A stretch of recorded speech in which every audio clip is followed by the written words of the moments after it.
We just identified, though, the needs. Edge rusher, O-line, wide receiver, rank those three. I know you have wide receiver right up there neck and neck with O-line.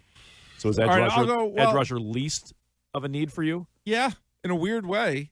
Because Milton Williams and Christian Barmore are so good. I know they're not edge rushers, but I'm saying they can make the other guys pretty good. Like Chason and Landry, you're going to have to move on from. Like Landry, you're not going to be able to rely on. Chason, maybe you bring him back. But those guys aren't the 15s. It's not Will Anderson and Hunter.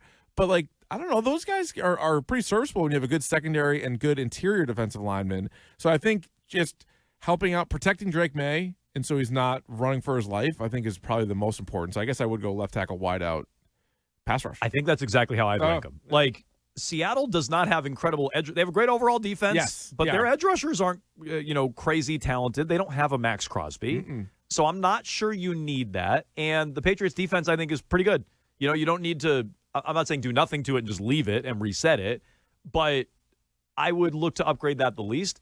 I also shockingly have O-line at the top because... And maybe it's because of yesterday, but it's also there's a few games. The whole postseason. Campbell was bad the whole postseason.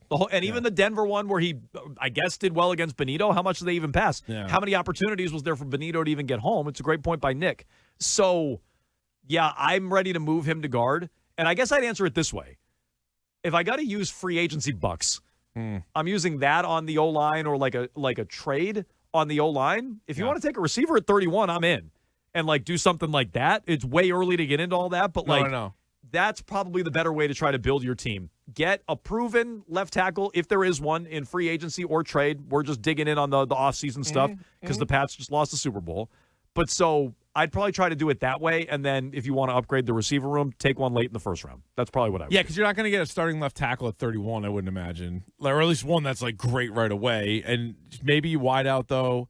I also if you want to replace Jalen Hawkins with a guy there, because that's the one thing about picking at 31 is the premium positions are gone, but you might get the best safety. Eamon Warry was one of the first picks of the second round, right? I believe he was second or third pick of the second round.